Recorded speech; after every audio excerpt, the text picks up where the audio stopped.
vemos el video. Bien. Vamos a ver un segundo video. Los voy a enviar también el enlace. No dura mucho. Y si desean, pueden quedarse para verlo. Si no, se los voy a enviar también al grupo de WhatsApp. Les recuerdo que están en exámenes, así que no quiero tampoco retenerlos mucho tiempo. El día de mañana también solamente es para marcar asistencia. Y como sé que están estudiando, si hay alguna pregunta, bien. A partir de la siguiente semana volvemos a los temas, del 20 adelante. Voy a preparar ya algún tipo de repaso para, si se puede, terminando el día, que den un repaso de esos 4 temas, para que vengan leyendo o aprovechen mejor la clase. Veremos por ahora. Vayamos a ver el video.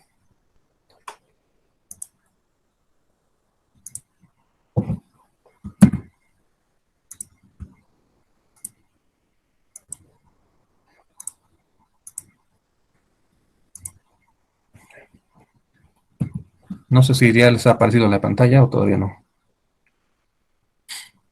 Se puede ver. Entonces, sigamos. Les repito, este es del curso MIR. Es del curso de médico interno y residente. Prácticamente es un enfoque a las patologías más básicas que tienes que identificar. Así que les voy a enviar el enlace después. Véanlo con cuidado. El repaso del electrocardiograma. Vamos a hacer un repaso de las imágenes fundamentales del electrocardiograma. Para ello, repasaremos lo que son las derivaciones, las ondas, la frecuencia cardíaca, los espacios del electro, el eje, sus segmentos y los electrocardiogramas característicos de una patología. Sabéis que el electrocardiograma es una imagen plana y la conducción cardíaca es tridimensional, por lo que para no perdernos nada de lo que esté ocurriendo en el corazón, necesitamos derivaciones en distinta localización. Las derivaciones precordiales son 6, van de V1 a V6 y van de corazón derecho, recoge la información V1 derecho a V6 izquierdo. La conducción cardíaca va de la aurícula derecha hacia el ventrículo izquierdo, va de derecha a izquierda, por lo que V1, que está situado derecho, ve la onda alejarse. Como ve la onda alejarse, V1 tiene las ondas negativas. El QRS en V1 predomina negativo, mientras que V6 por excelencia es un QRS muy positivo, porque ve la onda acercarse. Si tenemos un QRS muy largo en V1, lo que estará creciendo es el corazón derecho. Y si tenemos un QRS muy alto en V6, lo que estará creciendo es el ventrículo izquierdo. Importante conocer la colocación de las derivaciones porque nos orientarán a localizar los infartos que eleven el ST. Las derivaciones de miembros se localiza AVR en la derecha, la R de right, AVL en la izquierda, L de left. 2, 3 y AVF ven el corazón inferior. Por lo tanto, la elevación del ST en 2, 3 y AVF nos determina que estamos ante un infarto de cara inferior. 1 y AVF nos ayudan a determinar el eje, como veremos a continuación. En V1 y V6 es donde mejor podemos localizar patologías, por lo que si nos diesen un electro con todas las derivaciones, lo primero que habría que visualizar es V1 y V6. Como os decía antes, como V1 es derecho y la onda va de derecha a izquierda, V1 tiene el QRS predominantemente negativo. V6 se localiza en la derecha y como la onda se acerca hacia él, el QRS en V6 predominantemente es positivo. En cuanto a las ondas, el electrocardiograma se caracteriza por tener una onda P que indica la despolarización auricular. La onda P es la primera onda que aparece. El QRS indica la despolarización del ventrículo. La primera onda del QRS es una onda negativa, que suele ser muy pequeña, un tamaño casi nunca superior a un cuadradito. Cuando esta Q se marca, se acentúa, probablemente nos indique un infarto pasado. La onda R es la onda más llamativa del electrocardiograma. Del QRS es la más grande y es positiva. Y la onda S es una onda negativa que sucede siempre a una onda R positiva. La onda T indica la repolarización del ventrículo y suele tener una altura ligeramente superior a la onda P y una anchura ligeramente superior a la onda P. La onda P, si está más ancha de lo normal, nos indica que está creciendo la aurícula izquierda. Una onda P ancha por encima de unos 2-3 cuadraditos, nos indica crecimiento de la aurícula izquierda. Si la onda P crece en altura, más de 2-3 cuadraditos, nos indica crecimiento de la aurícula derecha. Y esto, sobre todo, lo veremos en V1. Por lo tanto, para ver la morfología de la onda P, mejor ir a la derivación V1. Si en V1 vemos la onda P ancha, estaremos ante un crecimiento de la aurícula izquierda. Y si en V1 vemos la onda P alta y normalmente picuda, crecimiento de la aurícula derecha. En cuanto a la frecuencia cardíaca, cada cuadradito pequeño es 1 milímetro y cada milímetro son 0,04 segundos. 5 cuadrados grandes, 1, 2, 3, 4 y 5, es 1 segundo. Para calcular la frecuencia cardíaca, contamos los QRS que hay en 5 cuadrados grandes y los multiplicamos por 60. Y esa será la frecuencia cardíaca de esa persona. Lo habitual es que en 5 cuadrados grandes tengamos unos 2 electrocardiogramas, 2 latidos. Cuando aparecen extrasístoles, las identificamos por latidos adelantados. Si tenemos un electrocardiograma con un ritmo y de repente aparece un latido que se adelanta, eso será una extrasístole. Si la extrasístole es auricular, el QRS será estrecho. Y si la extrasístole es ventricular, el QRS será ancho. Las extrasístoles más frecuentes son las ventriculares. La extrasístole, aunque se considere una arritmia, suele ser asintomática y no requerir tratamiento. Por lo tanto, suele ser un hallazgo casual en deportistas, en personas jóvenes, cuando alguien se somete al estrés. ¿Por qué decimos que esta extrasístole es ventricular? Porque tiene un QRS ancho. El QRS suele medir menos de 3 cuadraditos pequeños y cuando se ensancha, la extrasístole es ventricular. Y decimos que en este electrocardiograma hay una extrasístole porque a la conducción, que tendría que ser normal, se le adelanta un latido ectópico. Las arritmias sinusales suelen ser taquiarritmias o bradiarritmias. Se dice sinusal si existen después, o mejor dicho, antes de cada QRS, una onda P que conduzca. Onda P que se sigue de QRS, decimos que el ritmo es sinusal. Taquicardia sinusal se determina por mayor frecuencia de latidos de lo que es lo esperable. Y la bradicardia se identifica porque hay una conducción lenta entre los latidos cardíacos. Dentro de las arritmias sinusales, la más frecuente es la taquicardia sinusal, que puede ser desencadenada por situaciones fisiológicas, como es la fiebre, el embarazo, la hipoxia o la disnea. Y estas manifestaciones, en general, las taquicardias no requieren tratamiento, mientras que las bradicardias, cuando se hacen prolongadas o se acompañan de síncopes, suelen requerir un marcapasos. Las taquicardias supraventriculares que más nos suelen preguntar en el MIR y que más han preguntado acompañándose de una imagen en los años en los que cayeron imágenes fueron la fibrilación auricular y el flúter. ¿Cómo las diferenciamos? Las dos tienen dientes de sierra. La fibrilación auricular es arrítmica, por lo tanto son múltiples dientes de sierra aberrantes.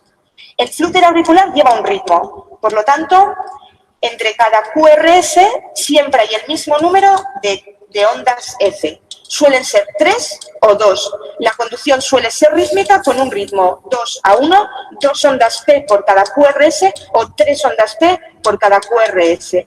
Es muy fácil identificarlas en los casos clínicos porque vemos el QRS y en medio hay un número constante de ondas P, siempre el mismo. Y ya os digo que de arritmias suelen ser las que más frecuentemente pueden ir acompañadas de una imagen. Fibrilación, dientes de sierra múltiples, flúter, dientes de sierra constantes.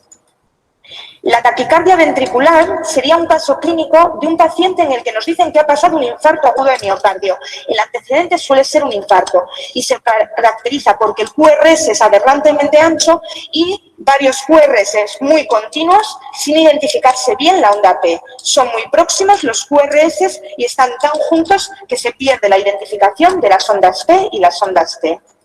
La fibrilación ventricular vendría acompañada de un caso clínico de un paciente que hace parada cardiorrespiratoria, un paciente con cualquier patología que entra en una clínica de síncope y fallece. El paso previo al fallecimiento, a la parada cardiorrespiratoria, en casi todos los casos es una fibrilación ventricular. En cuanto a los espacios del electrocardiograma, de la onda P a la onda R, el espacio PR.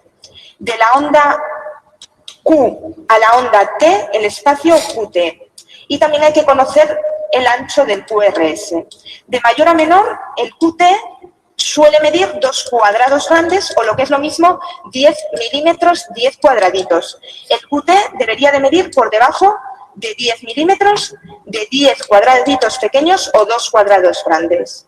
El espacio PR debe de medir menos de 5 milímetros, menos de un cuadrado grande, menos de 5 cuadraditos. Y el QRS debe de medir menos de 3 milímetros. QR menos de 5 milímetros, QRS menos de 3 milímetros y QT menos de 10 milímetros. Cuando tenemos un espacio PR menor de 3 milímetros, tendremos una taquicardia o un síndrome de preexcitación. Aunque no conozcamos bien las medidas, se ve claramente porque la onda P se sigue del complejo QRS. Apenas hay un espacio PR. En el caso de un PR largo, casi siempre estaremos ante un bloqueo. Cuando el espacio PR mide más de 5 milímetros, en este caso 10, estaremos ante un bloqueo. Los distintos bloqueos, que es otro de las imágenes que nos pueden incluir en los casos clínicos, son sencillos de identificar si nos quedamos con las ideas claras. El bloqueo de primer grado simplemente es un PR alargado, un PR que tiene más de 5 milímetros, más de un cuadrado grande. Es siempre constante, siempre mide lo mismo. Aquí mide 7 milímetros, 7 cuadraditos, aquí otros 7, aquí otros 7, otros 7. Todo el electrocardiograma, toda la derivación que monitoricemos tendrá una medida constante de PR y será mayor de un cuadrado grande, mayor de 5 cuadraditos. En el de segundo grado tenemos dos tipos. El MOVIT 1 es aquel en el que va alargando, alargando, hasta que de repente deja de conducir. Vemos aquí un PR de 6 milímetros, aquí de 9 y aquí de repente deja de conducir. Alargamiento progresivo del PR hasta que de repente nos encontramos sin QRS. El MOVIT 2 es más grave porque es un PR que es constante. Vemos aquí unos 4 cuadraditos, aquí otros 4, otros 4, otros 4 y de repente, de forma brusca y sin avisar, deja de haber un QRS. MOVIT 1 se va alargando hasta que desaparece el QRS y MOVIT 2, de forma brusca, no tenemos QRS. El grado 3 es el más grave. Es una disociación auriculoventricular. La aurícula conduce por su cuenta, seguida por un marcapasos y el ventrículo por otro. Por lo tanto, cada onda P no siempre se sigue de un QRS y se caracteriza porque es muy larga, es decir, hay una frecuencia cardíaca muy disminuida. Vemos que todos los espacios están alargados y además los QRS suelen ser anómalos, bien anchos, bien estrechos, bien con ondas aberrantes, pero no es un QRS normal. QRS anormales con conducciones excesivamente lentas, bloqueo de tercer grado con disociación auriculoventricular. El QRS ancho, mayor de 3 milímetros, nos suele indicar bloqueo de rama. El bloqueo de rama que nos han preguntado hasta 6 veces en los últimos MIRES es el bloqueo de rama izquierda, que tiene una morfología característica en M, como veremos a continuación. Para saber ante qué bloqueo estamos, vamos a buscar la polaridad del QRS en V1. Igual que os decía que para ver la alteración de la onda P lo hacemos en V1, una P ancha crece la aurícula izquierda, una P alta y picuda crece la aurícula derecha.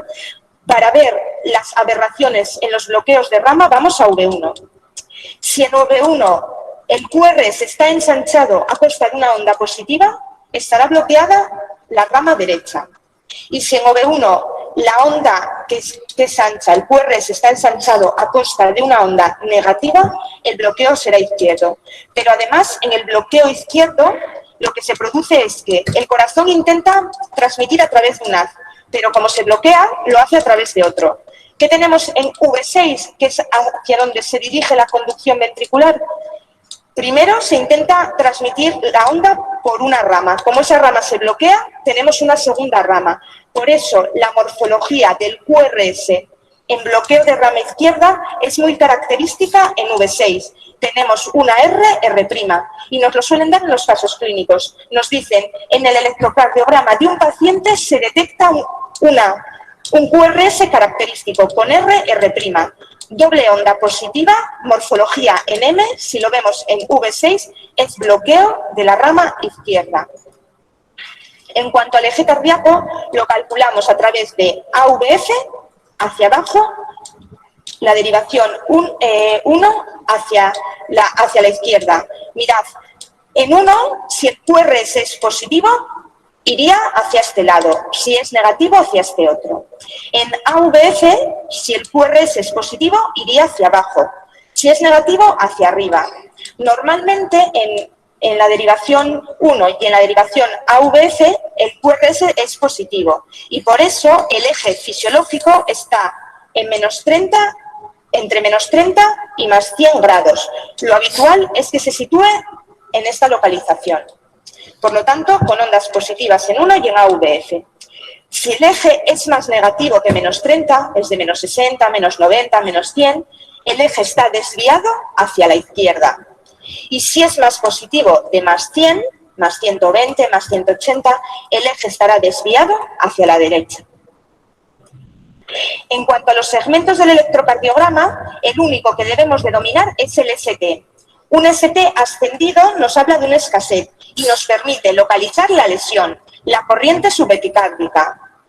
Por eso es muy sencillo identificar un infarto, porque si nos dan todas las derivaciones, buscaremos la elevación de ST.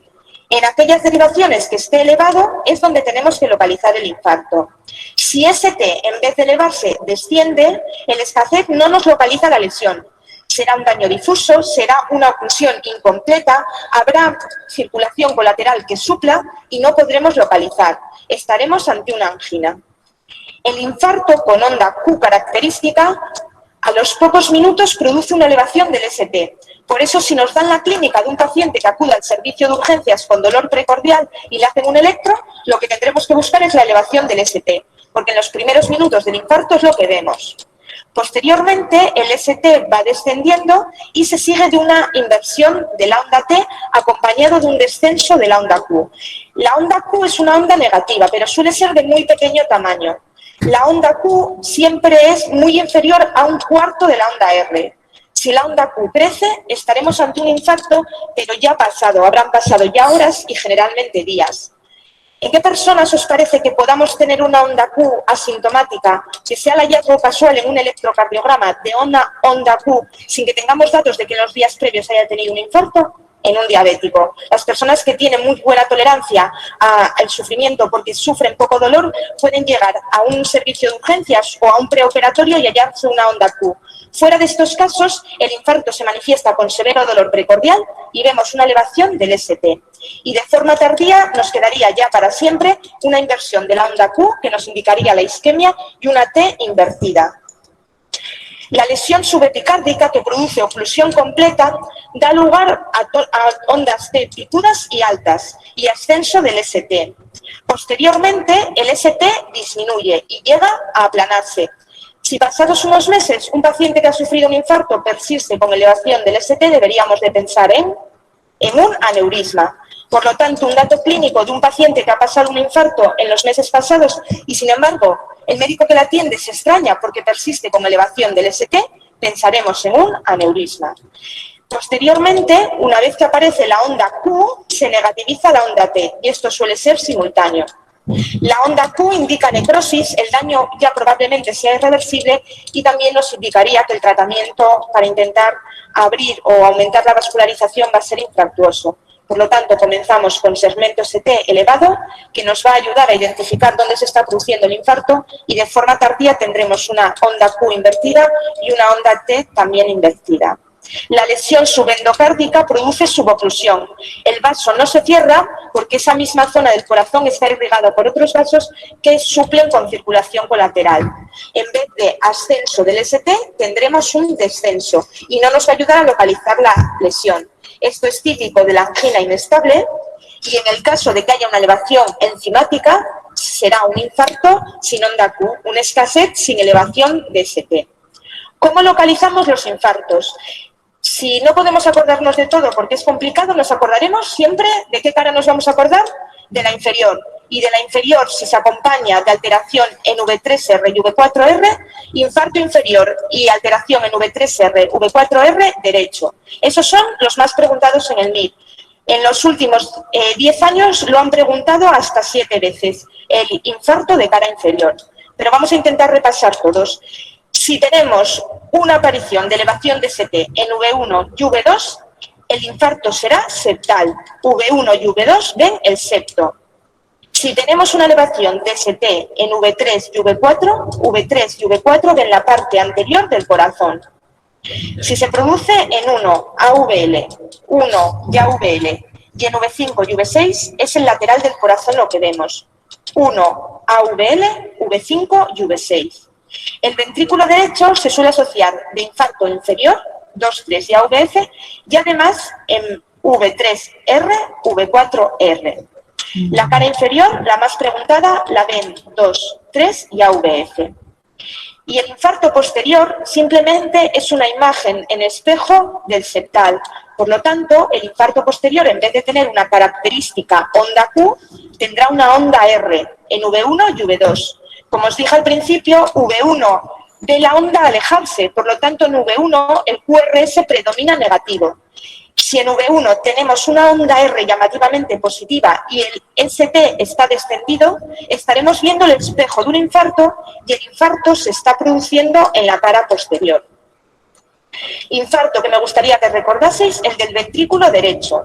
Se asocia segmento ST elevado en V4R y V3R, pero además se suele elevar en 2, 3 y AVF. ¿Por qué? Porque la arteria coronaria derecha proximal, además de irrigar el ventrículo derecho, irriga la parte inferior del corazón. En cuanto a los electrocardiogramas característicos de una patología, vamos a ver el dato clave para que la identifiquéis. Trastornos del potasio. La hiperpotasemia suele ser se manifiesta de forma precoz en la insuficiencia renal, tanto aguda como crónica. Sabéis que el potasio elevado tenemos que controlarlo rápidamente, siempre se dice, porque puede producir una arritmia fatal. El aumento del potasio en sangre se corrige con insulina y glucosa para que se meta en la célula y baje en sangre, porque cuando está alto en sangre produce arritmias. ¿Cómo vamos a visualizar una hiperpotasemia en electrocardiograma? Es lo que se llama la T en tienda de campaña, una T elevada, hiperpotasemia. El potasio alto eleva la onda T. El potasio bajo desciende la onda T. Muy característico que nos den un caso clínico de un paciente que está en tratamiento con diuréticos, sobre todo los diuréticos del ASA como la furosemida, es la primera causa de hipopotasemia, también lo son la diarrea severa y se visualiza en el electrocardiograma con una onda T aplanada. La hiperpotasemia con una onda T en tienda de campaña. La hipercalcemia. Tanto lo que ocurre en hipercalcemia como en hipocalcemia, todos los datos clínicos, los signos a la exploración física y el electrocardiograma se pueden aprender si tenemos en cuenta que el paciente con hipercalcemia está acelerado. El paciente con hipercalcemia tiene diarrea, está irascible, está rápido y el QT está acortado porque el corazón va rápido.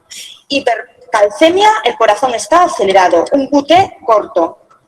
La hipocalcemia lo que suele producir es unos reflejos enlentecidos, un paciente lento que le cuesta explicarse y lo que suele acompañarse es de un QT largo. En la hipercalcemia se conduce más rápido, QT corto, y en la hipocalcemia se conduce más lento, QT largo. En la intoxicación digital nos darán el caso de un paciente probablemente con una insuficiencia cardíaca o con una fibrilación que está a tratamiento con digital y que ha comenzado con clínica de náuseas, de dolor abdominal. Lo primero que ocurre en la intoxicación por digoxina son alteraciones gastrointestinales. Si hemos dado digital a un paciente es para que su electrocardiograma sea de libro, sea un electrocardiograma que conduzca normal. Si un paciente a tratamiento con digital nos da un electrocardiograma en el que vemos extrasístoles, en el que vemos bloqueos de la conducción, ondas P que no conducen, cuando encontremos bien extrasístoles, bien bloqueos, bien taquicardias en un paciente con intoxicación digital y habitualmente en un mismo electro dos de ellas, por ejemplo, una taquicardia y bloqueos, lo más probable es que se deba a una intoxicación por digital. La pericarditis, siempre para diferenciarla del infarto, la anamnesis en el paciente. El paciente con pericarditis suele contar un cuadro catarral con fiebre.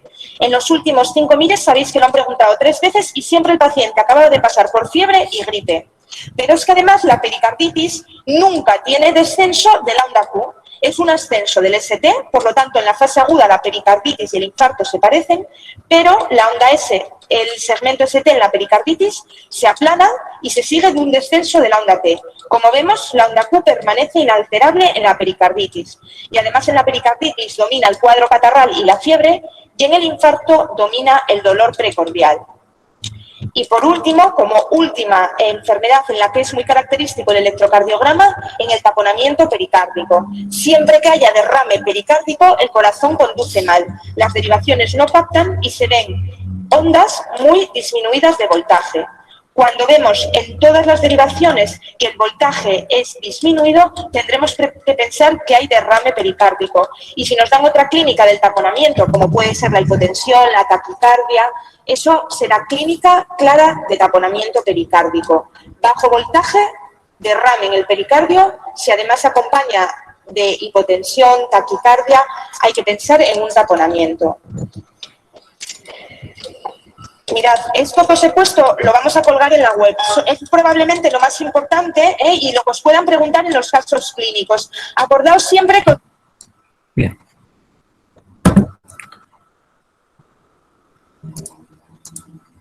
Bien, ya está. Es un video cortito y se va prácticamente a repetir lo mismo. 2 o 3 cositas. En la pericarditis, por ejemplo, hay signos, los van a aprender en semiología. También hay una falta de progresión entre B1 y B6, que es característico en la pericarditis. El taponamiento cardíaco es la triada de Beck. Para la parte de soporte ves irritación yugular, venas del cuello hinchadas, ves hipotensión y no puedes escuchar el corazón porque hay una capa de sangre que no te deja escucharlo. Ruidos cardíacos apagados. 3 cositas en el diagnóstico de del taponamiento cardíaco. Les he enviado el video al grupo de WhatsApp, así que van a poder revisarlo y verlo con calma. Las tarjetitas ayudan un poco. Solamente es acostumbrarse. La parte del potasio, por ejemplo, tienes que arreglar con la altura de lo que es la onda T. El calcio es con el largo. Son cositas pequeñas que se van entendiendo cuando leas la parte química. Bien, yo creo que hasta aquí para no perjudicarlos mucho. Están en exámenes, así que espero que no haya problemas. ¿Alguna duda que tengan hasta acá? No, doctor, el video ha sido bastante conciso y claro. Pues, cuando ya tienes un poquito más de conocimiento, este video se hace un poco más fácil de entender. Hay videos, tengo una colección de 68 videos para lectura de electro, pero ponerle 68 videos de corrido, no creo. Más en periodo de exámenes, difícil. Pero por ahora vamos a ir aumentando de a poco esta parte del nivel de lectura. Hay videos un poco más complejos, pero hay que dominar la parte electroquímica. Y eso es volver al capítulo 4 y 5. Algo que tienen que aprender prácticamente es estito. Si es que no han entendido bien el capítulo 4. Estoy compartiendo una hojita que habla de la demanda y potencial de acción. ¿Se observa? Sí, doctor, sí se puede observar. Sí, doctor. Este diagrama es la base para que puedas entender. Solamente debes cambiar el voltaje y darte cuenta dónde actúan las bombas. ¿Cuáles son las bombas rápidas? ¿Cuáles son las bombas lentas? ¿Por qué se da la entrada y la salida? ¿Por qué se da la meseta? La altura la vas a ver con el sodio y potasio. El largo del QRS interviene a nivel del calcio. Si hay mucho calcio, esto es corto. Si no hay, esto es largo. Pero también hay signos de hipercalcemia. Cuando tú le tomas la presión a un paciente y notas que la mano se encurva, como mano en partera, se llama el signo de Trousseau. Si agarras un martillo de reflejos y golpeas justamente acá, e inicias un temblor en el ojo. Ese signo de Chebostek. Signos de alteraciones en el calcio. Entonces se va leyendo un poquito esto y puedes predecirlo, dependiendo de los signos que tiene el paciente. Acá en el video te habla, por ejemplo, de los excesos del calcio, problemas, los cuadros diarreicos, los temblores musculares. son pistas para no tener que depender tanto de un laboratorio. Cada una de estas fases, fase 1, 2, 3, 4, se relacionan con esto, el ciclo cardíaco. Entonces, de eso se basa lo que están leyendo ahorita para corazón. Les voy a enviar esto más a los grupos, en caso de que no se esté entendiendo mucho. ¿Ya? Bien, hasta aquí. Están en exámenes, así que no los voy a retener más. El día de mañana voy a enviarles el enlace porque es obligatorio, pero es más que todo es para controlar asistencia. Ya que estoy marcando asistencia de todos, el día sábado, después de revisar las notas, voy a ver qué personas no tienen nota, y esas personas voy a retirar la asistencia. Va a ser más fácil para mí hacerlo de esa forma. ¿Alguna duda más que tengan? Pregunten ahora. Dudas, capítulo 9. ¿Qué duda tienes, Jesús? Específicamente. Bueno, doctor, tengo una duda. No entiendo la parte cuando dice que la presión arterial en la aorta no reduce el gasto cardíaco hasta que este pasa a los 160 milímetros de mercurio. No entiendo. Primero que nada, el ventrículo, el corazón se irriga a sí mismo en cada diástole. Esa prácticamente es una pregunta de examen. Si lo hace en cada diástole, cada vez que el corazón se está relajando, se está oxigenando primero antes de enviar sangre al resto del cuerpo. La relación de la precarga es con el diámetro y el volumen que puedes enviar. El corazón está acostumbrado a un volumen. Prácticamente la presión interna a nivel de la aorta vacila con cada contracción, cada sístole ventricular. La presión que alcanza es un valor entre 120 y 130 milímetros de mercurio. Así que los vasos pueden distenderse hasta cierto tamaño. Es lo que el sistema empieza a controlar. Está molestando la puerta. Cuando están con esta presión, hablas del llenado y la cantidad de sangre que va a volver. El ventrículo al contraerse bombea más o menos entre 120 y 130 mililitros de sangre. ¿Cuánto va a retornar hacia atrás? Un promedio de más o menos 50. Así que con cada latido efectivo, mandas a la circulación cerca de 50 a 70 mililitros de sangre. Entonces, es lo que intentas manejar en forma normal. Cuando se afecta esa presión, es cuando vas a notar ese cambio. Solo entonces se afecta la cantidad de sangre que retorna. Dame un minutito porque me están molestando en la puerta. Ya. Perdón la interrupción, es que mi tío está con... No puedo decirlo de otra forma que gadejo. Ya. ¿Se entiende más o menos? Solamente cuando se afecta esa parte de la presión, recién se afecta la irrigación que tiene el corazón. Mientras el corazón mantenga esas presiones, no se afecta la cantidad de sangre que retorna al ventrículo y no se afecta la forma en la que el ventrículo se irriga a sí mismo. ¿Eso pasa durante la telediástole? Más o menos. Prácticamente es al final de la diástole. Está bien, gracias, doctor. Ya. Entonces, si no hay más preguntas, hasta acá. Estoy marcando asistencia de todos, así que por esa parte no se preocupen. Lo voy a hacer igual mañana. Pero están en exámenes, así que no los voy a retener más. No quiero estar bloqueando el sistema para los que están intentando dar su examen, porque